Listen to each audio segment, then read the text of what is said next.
What is up, guys? My name is Ray and welcome to another Honkai tutorial video. Now, in today's video, we are talking about the update on the tier list. But before we hop into the topic of today's video, I just want to mention a few things before we actually start with the video. So first thing is I am finally back from my content creation break. I wasn't there for the last 2 weeks, so in terms of actual content, there was no real video, so I didn't put out any content for Xuan except in some short YouTube videos, but I'm now finally back with the release of Jing Liu. I already did put out a summon video. There is more content to come in the upcoming days, and yeah, stay tuned for that. Also, I want to use this opportunity to point you guys to my YouTube short section. I am back, so I will upload there a YouTube short every day. Also, since we did finally reach the 1,000 subscriber checkmark, I finally did open my Discord server, and yeah, it's still in the making. Shoutouts to Yolo Di Gacha for helping me out a lot with setting up the server. But yeah, we're still in the making, but it is already free to join. The link to join the Discord server is in the description down below. It is free to join for everyone. So just if you want to like get into the community, talk with other people that are also subscribed to the channel, talk to me, join this Discord server. You will also be updated as soon as I do an upload on YouTube. It will be YouTube and YouTube short videos. Yeah, so definitely join the Discord server there.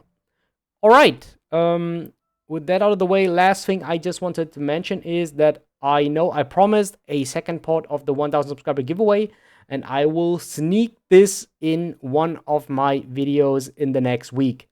So it won't be as obvious as these two, so I won't make a separate video for this. It will be sneaked in to one of the videos that is coming out next week. All right, let's get into the topic of today's video. So we didn't do a tier list update for Xuan. So there are definitely a lot of changes happening this time because we skipped basically one tier list video. But Jing Liu is out, and yeah, let's talk about it.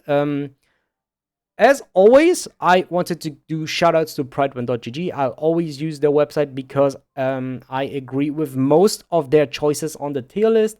That's why I don't really have to do my own tier list, because I think they do make a really good work. So shoutouts to them if you were looking for tier lists, character guides, anything else. I think that they do a great job, and I always look on their website for those information. So yeah, link is also in the description down below. All right, so there was a big changelog happening 2 days ago. I always tend to do tier lists not on the very first day when the character comes out, because I at least want to use the character 1 to 2 days very intensively, either on my own account or on another account before I judge about the character, which is now the time I use Jing Liu quite a lot. And now I decided to do the tier list. So this changelog is way longer than any other changelog we had before. So what I'm planning to do is basically, as we're talking about the character, we will take a look at the changelog as soon as there are any changes to the character compared to the last tier list. All right, let's start off. So we have 4 new categories. Now, damage dealer is the same as before. These are usually hunt, destruction, erudition, and partly nihility characters. Now we have debuffers that should be nihility characters only as a new category. These were partly before to supporters. And now we have amplifiers, which should be harmony characters only. And we have sustain characters. That should be preservation and abundance characters right now. So I think this change is really solid. I think for now that it is not necessary enough to split the debuffers and the amplifiers, which was like the main thing that they did do here. I still think that they still could belong into one category, but for me it's fine that they're split up those categories. And what they already did for the last tier list is they split up into single target, blast damage, and AoE damage.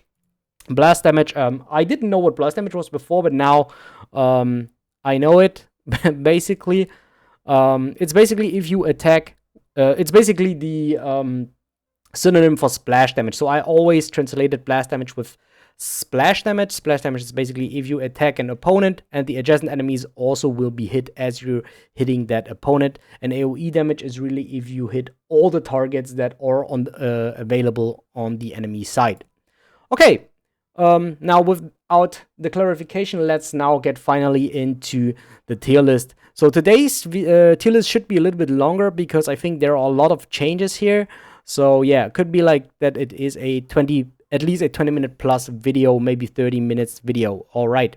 So I will also put timestamps in the description down below so you can click through if you want to listen to a certain part. Let's start off with damage dealers. Now, we have the new king and the new queen, IMBIBITOR LUNAE and Jing Liu on top of the S+ tier. I also do think that they really do belong here. Let's just quickly check if they're all on all categories here. Yeah, and they're both on all categories in the S+ tier, which I also do think that it will be like that. I honestly have to say, I didn't thought that Jing Liu will be as good as IMBIBITOR LUNAE just in terms of damage. I was certain that Jing Liu will be in this category, but I didn't thought that she can hold up her damage with IMBIBITOR LUNAE. And yeah, I really do think that she is on the same level in terms of damage like IMBIBITOR LUNAE. But if I have to decide who is the better DPS between those two, I honestly have to say it's Jing Liu. I think she cannot hold up with the damage quite as good as IMBIBITOR LUNAE. I think she is slightly worse than him, but like just slightly. It's not a big gap. Still, IMBIBITOR LUNAE is just in terms of raw damage, he should do more damage than Jing Liu. But what the big thing on Jing Liu is that she doesn't have the drawbacks that IMBIBITOR LUNAE has. So she doesn't eat up a lot of skill points. She technically doesn't eat up skill points at all, like maybe 0.5 skill points in a cycle, basically. And also, she is very flexible in team building.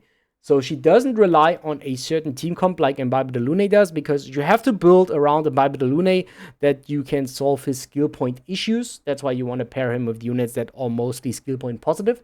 But you don't necessarily have to do that with Jing Liu. Of course, she is very good with characters that are very standard, that you want to use often, something like any character of the top tier row here. But overall, I think you have like way more options to build a team comp with Jing Liu rather than a team comp with IMBIBITOR LUNAE. Yeah, and that's why I think she's on top. But like just in terms of damage, I think IMBIBITOR LUNAE still gets the edge in my opinion. Yeah, I think let's talk about the damage dealer role first, then we move on to the next category. So just do it one by one. S tier. The change, I think there's no change here. Qingque just moved up. Last time I didn't know why she moved up here, but I think now it is kind of clear why she is over here. They did make a change in AoE for her to 8 here.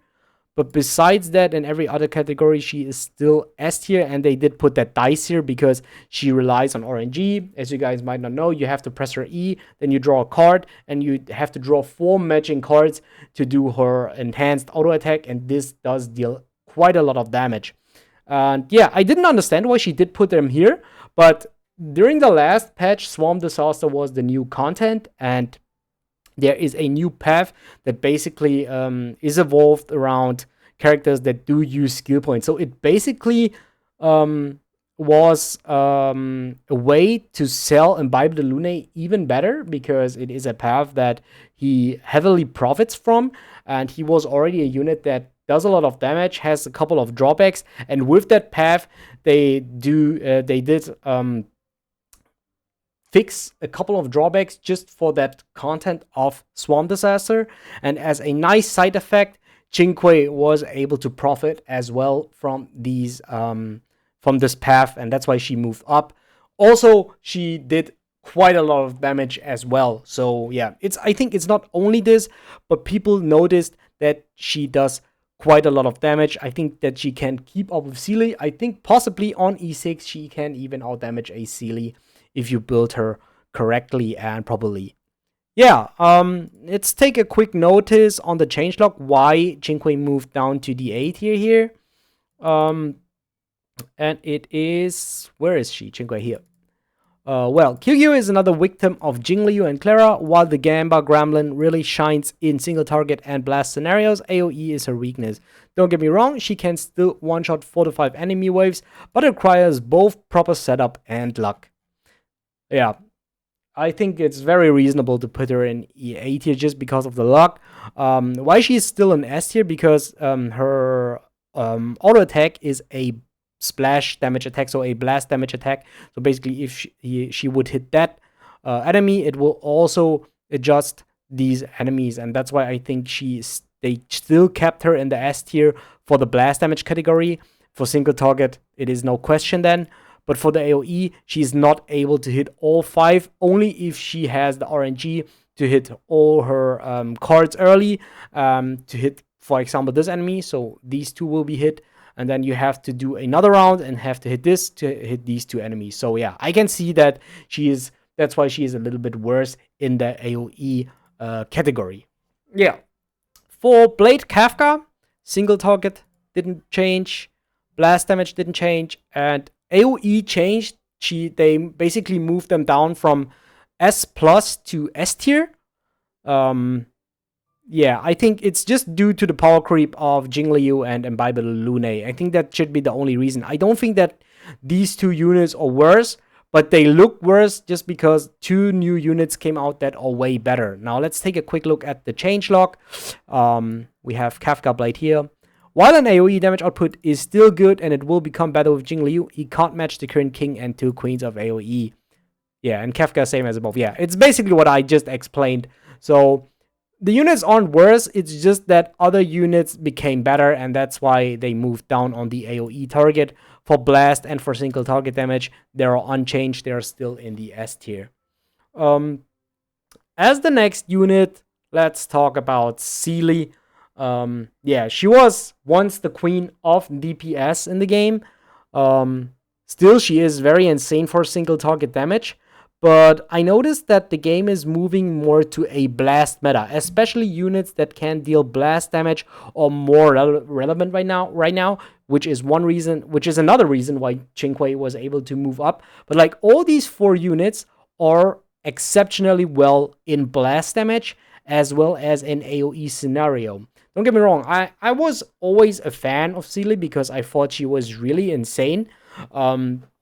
Because I thought the mechanic that as she is killing an enemy, she gets another turn, is really, really, really broken. And yeah, now after the game changed and the content changes, I think I changed a little bit my mind about Seele. I still think she's, of course, an insane unit, but it is not the same as in the first 2 to 3 months of the game now.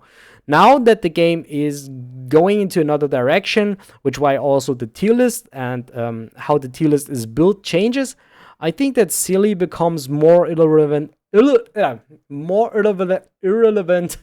in the future, as the game is not changing. Because at the beginning of the game, I thought single target damage is important because as we're moving forward, we will get stronger bosses, and a burst damage is like what you want to see. But what we're currently seeing is not that we're getting single strong bosses, we're getting multiple enemies that are strong, and that's why you really want to abuse blast damage units and AoE units more so than you want to do it with single target units like Seele. I think she's still good enough. It's not that she is horrible right now, but she gets power crept not only by the units but also by the content. And yeah, I still can't see her here in this spot, but I also can see her moving down into the A tier very, very soon. So just right now, I think she can barely hold up here because Qingque is also here.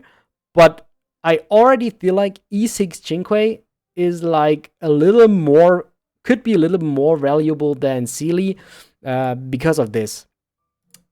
But like just by a margin, I don't think that the gap is strong enough.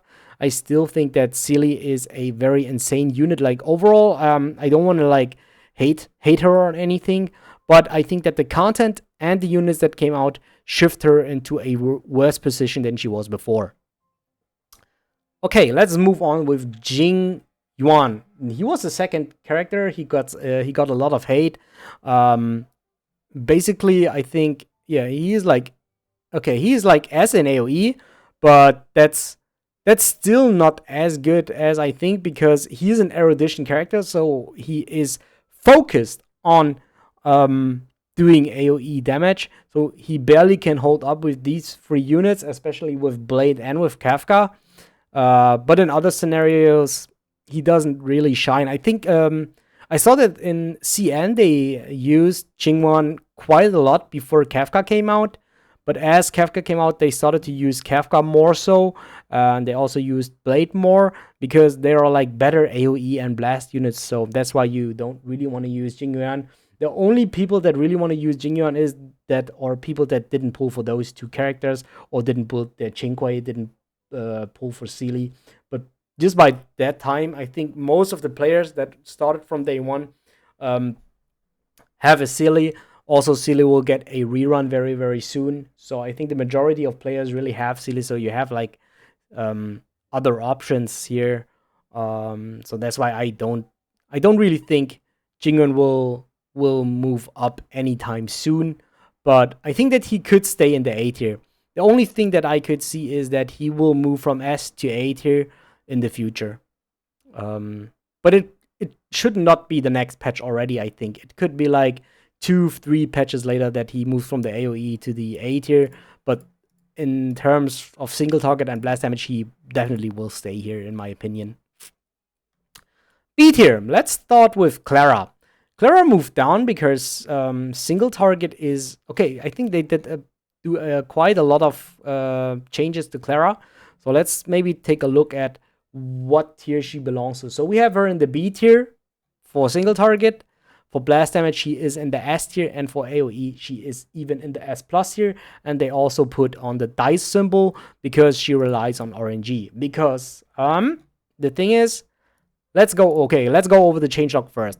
Now, she's moving from A to S tier from the blast in the blast category. Clara is getting both stronger and more popular with every patch. Her damage against multiple targets is top tier, but similar to QQ, she relies on luck. She needs to be hit a lot to perform well. Also, she's very flexible, and you can play her both as main and sub DPS, further cementing her race in the ranks. Okay, that's the reason for blast damage.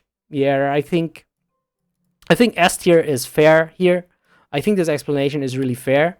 For S plus tier, Clara she moves from S to S plus tier in the AoE damage. Okay, AoE is the scenario where Clara truly shines. More enemies translate to more counters, as Clara will be hit more often, and she can easily decimate the entire wave in a single cycle, as long as she will get hit. That is, only IMBIBITOR LUNAE and JING LIU can match the sheer destruction Clara can unleash in this scenario. Okay, so the first tier is basically what I just meant to say. More enemies translate to more counters. So, as I said, we move into a blast meta. We move into a meta where more enemies become regular. And basically, that's the reason why they moved Clara up. Honestly, in my personal opinion, I think that Clara cannot hold up with IMBIBITOR LUNAE and JING LIU. Even though they say it here, they still moved her up from the S to the S plus tier. And I don't think that this is reasonable enough because of the fact that she relies on RNG. Of course, she can clear a full wave, but she cannot do it as consistently as as IMBIBITOR LUNAE and JING LIU. So what's the point in moving her up?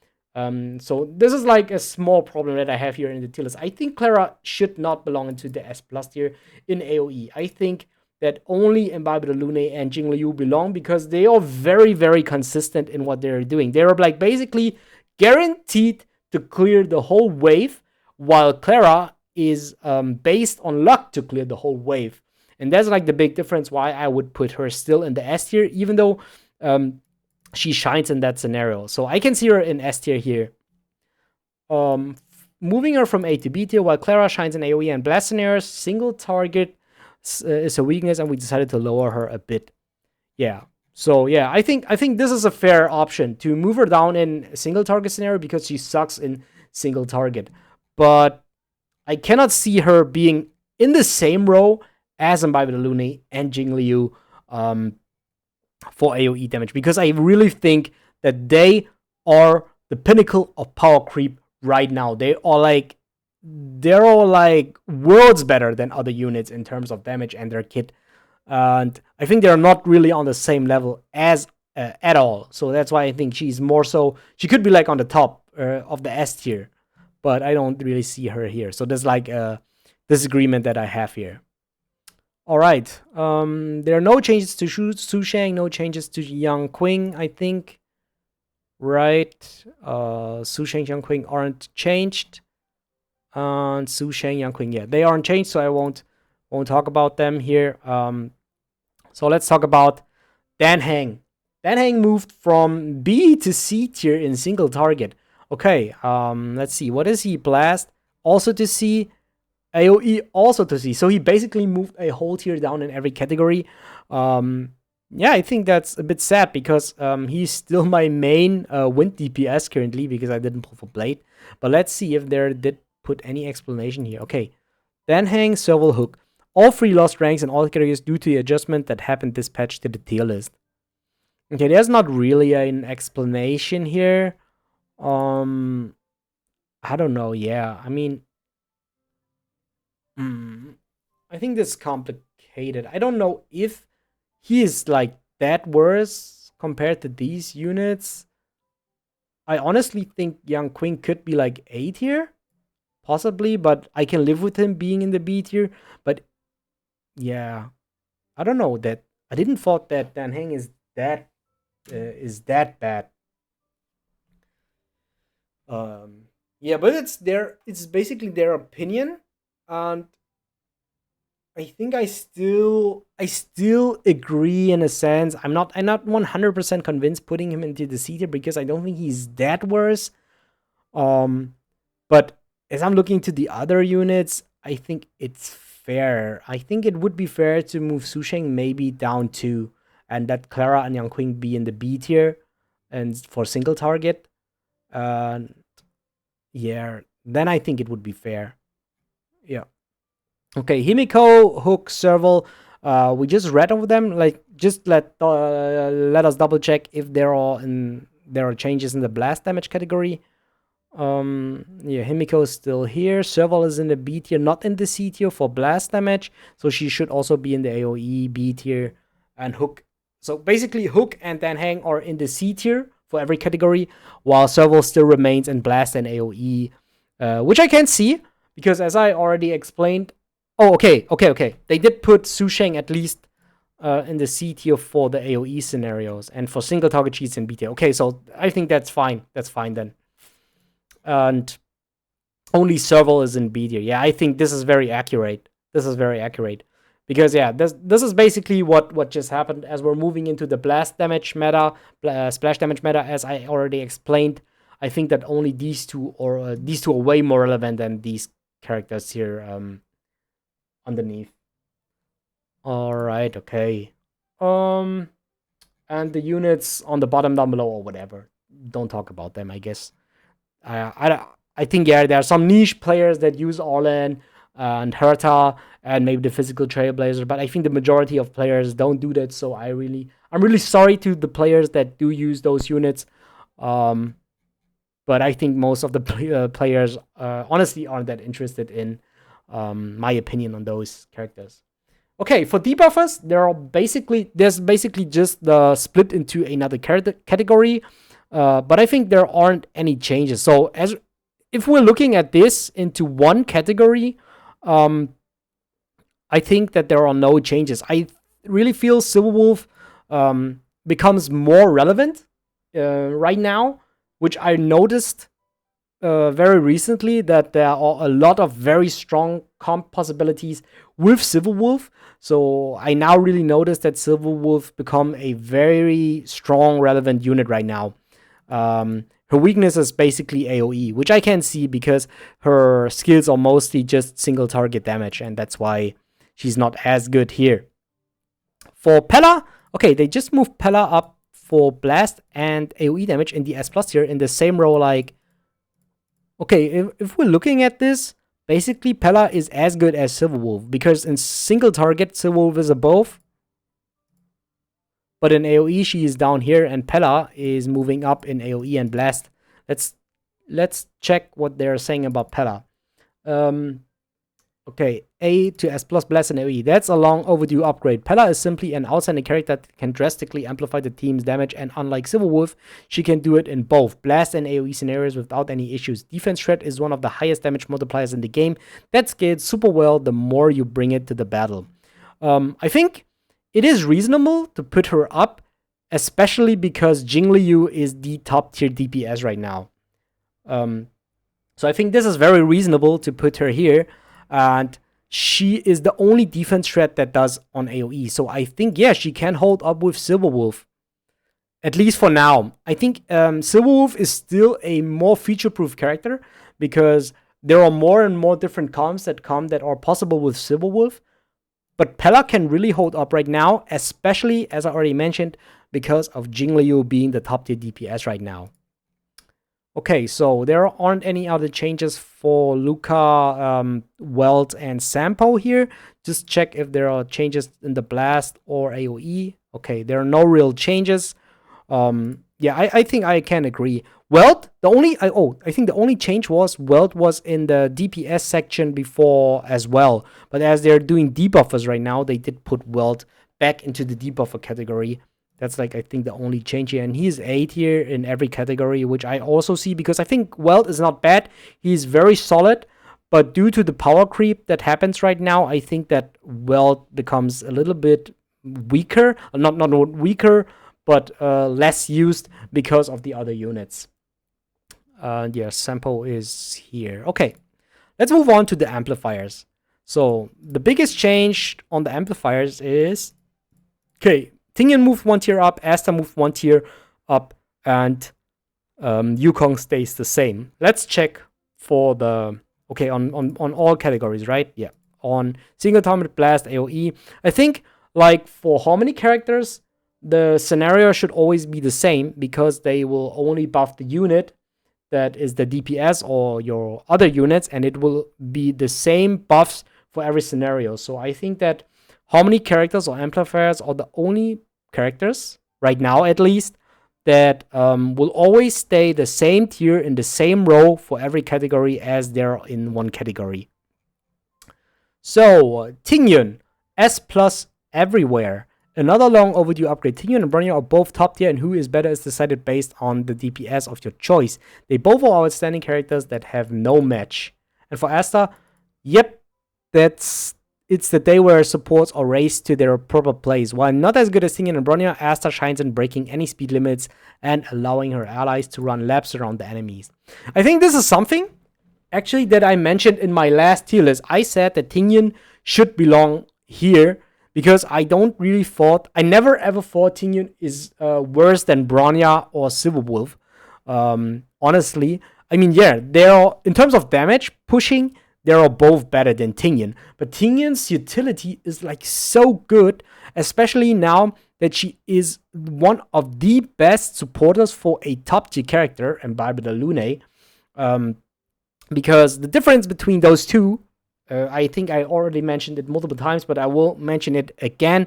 Tingyun is skill point positive. You only need to use her E every 3 turns, and her ultimate will fill up energy, and otherwise she can regenerate skill points. While Bronya, you have to heavily invest to make her at least skill point neutral, so you can use her E, and then in the next time she auto attacks in that cycle, you can do an auto attack to neutralize the E that you use on your DPS, to don't get -1 in skill points.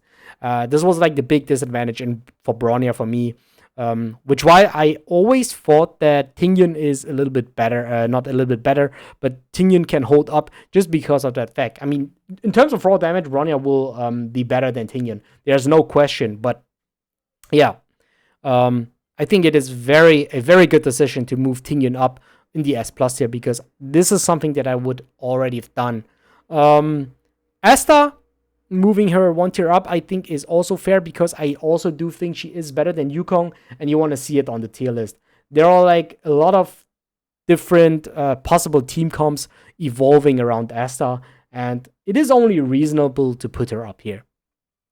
All right, let's go into the sustain category. There's a new addition here that I didn't mention in the last tier list, which is kind of obvious here. Fu, Xuan, and Luocha, they should be both on top here. Okay. Yeah, I think also for sustain characters, it should be like very similar like the harmony characters, preservation and abundance characters, that as long as they're in one tier, they could belong in that tier or in that category for basically every kind of fights or single target blast and AoE damage. Yeah, because as we can see here, as I clicking through, there are no changes in this row, or so we don't have to talk about specific scenarios here. There's only some downgrades here that we want to talk about, but the two kings, Fu, Xuan, Luocha, I think there's nothing much to talk about. I think it's very obvious that they are all here in this row with these characters, that these are like the outstanding characters currently in the game. But we still have very solid additions. A very, very good addition is Lynx, that basically power crept Bailu by putting her down one tier. So let's see what they talk about, what they say about Bailu here. Bailu. Well, it seems our small Lynx doesn't have mercy. The lack of clans is what really hurts Bailu and was the cause of her losing a rating. With each patch, more and more enemies are added that spam CC, and without clans, you're really a sitting duck. Even the revive and reactivating healing brings to the table isn't enough to counter the lack of the ability remove buffs from her allies. That was always my problem with Bailu, that she's exceptionally good in healing, but she only does that. And Luocha is also exceptionally good in healing, but he does like way more than that. And now, if we even look into Fu Xuan, she also can heal the team without being an abundance character. I feel like that's insane. I feel like currently it feels like that the preservation, the tank characters, or or healers too, partly, and the abundance characters or tanks, preservation characters too. So they're like both roles, or they take at least 2 to 3 roles. That's a fact that I think is really insane about these current support characters, especially the support power creep right now. I think is even worse. I mean, people always talk about the power creep in terms of DPS just because of these two units doing way more damage than the units under them. Yeah, it seems like that this is the way, but I think this is like normal. Damage power creep should happen once in a while, and I think that it happens on a regular base is, I honestly have to say, kind of healthy for the game. But I think this is a little bit stupid. Having units that are so OP. I mean, a unit that can take up 2 to 3 rolls I think it's too good. I think they could be a little bit worse, honestly, because after those, how should the next support units look like? Because currently the trend is that they tend to make every new character better than the character before, which, I'm coming from Genshin Impact, Genshin not did always. Like, they put out characters that are better than the characters were before, but they also did put out characters that were worse than the characters coming out in the patch on the previous patch, or like just equal as good. They don't power creep every time in Genshin, but I think in Honkai right now the power creep is insane. Even the 4-star power creep, like Lynx, like Lynx is an insane addition. She even power crept a 5-star standard banner unit just because she has way more to offer. I think this is really good because she was a very good addition for especially people that didn't pull for Luocha. They had the chance to pull for Lynx, and she is like a very, very, very good substitute for Luocha. And she is even better than Bailu for people that don't have Bailu. So Lynx, I think, in general was really good because most people that didn't pull for Luocha and don't have Bailu, they were only set with Natasha. And you possibly do need 2 healers in this game to clear endgame content. And that's why Lynx was a very good addition here. I think there's nothing to say with Japart. He still stays solid. he will be the victim of power creep one day as soon as there are more preservation characters. I can also see that. But right now, I think he's still really good. He definitely belongs to this tier. If I have to pick a standard mana character besides Bronya, I definitely would choose Japard right now, or Clara. It would be Japard or Clara after Bronya. I think Bronya is like number 1 best standard mana character, and after that it's Japard or Clara on the same level, depending on what you do need to clear the content. Yeah, these two, I think it's obvious that they move down as Bailu moving down, because Bailu, Lynx power crept Bailu moved down. Bailu is still better than those 3 characters, which is just the consequence that they are moving down 1 tier again. Yeah. Okay, I think that's enough for the tier list today. So as I already said, a very long discussion video today, 35 plus minutes video. So I will put timestamps in the link in the description down below. Hope you guys did enjoy today's video. Definitely subscribe to the channel for more Honkai story content. And I'll see you guys next time. Bye.